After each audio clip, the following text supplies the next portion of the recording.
সত্যিকারের ভৌতিক এবং ভয়ঙ্কর একটি ঘটনা। প্রায় 30 বছর আগের কথা। আমি নানুর মুখেই শুনেছি সবকিছু। কথা না বাড়িয়ে সরাসরি ঘটনাতে আসছি।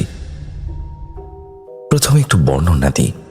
আমার মা এবং মামারা ছিলেন 5 বোন এবং 3 ভাই। মা ছিলেন বোনদের মধ্যে মেজ। দেখতে সুন্দরী হওয়ায় প্রায় বদনজর লেগে থাকত। অসুখ বিসুখ পিছু ছাড়ত না।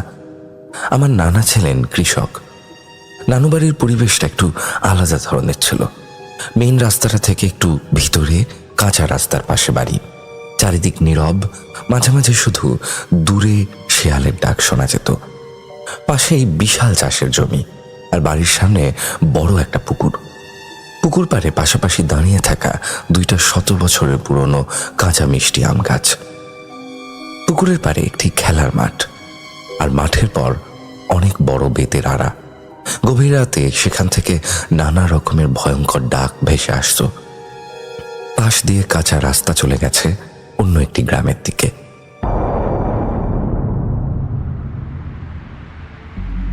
মাঘ মাসের শুরু। গ্রামে তখন যেন বরফের কামড়।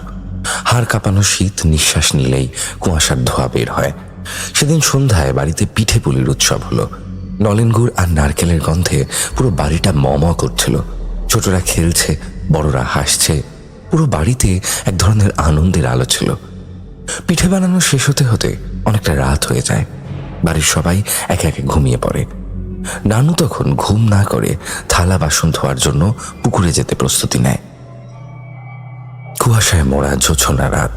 চারিদিকে এক অদ্ভুত নীরবতা, যেন গ্রামের সবকিছু ঠান্ডায় জমে গেছে। শুধু দূরে কোথাও থেকে মাঝে মাঝে শিয়ালের ডাক শোনা যাচ্ছিল।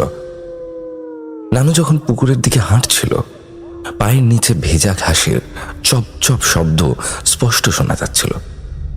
পুকুরে গিয়ে নানু প্রথমে অবাক হয়ে গেল। চাঁদের আলোটা কেমন যেন অস্বাভাবিকভাবে পুকুরের মাঝ বরাবর ঝিলমিল করছে। মনে হয় কুয়াশা বেশি, তাই আলোটা এমন দেখাচ্ছে, এটাই মনে মনে ভাবল নানু। ঠান্ডা পানি স্পর্শ করতেই হাত কেঁপে উঠল। তবুও দ্রুত থালা বাসন মাজতে শুরু করলেন। ঠান্ডার বিরক্তিতে নানু একটু জোরে মাজছিল, আর সেই শব্দ চারপাশে নীরবতা ভেদ করে প্রতিধ্বনির মতো ফিরে আসছিল। ঠিক তখনই পুকুরের মাঝের আলোটা হঠাৎ যেন আরো তীব্র হয়ে উঠল। কুয়াশা একটু সরতেই নানু যা দেখল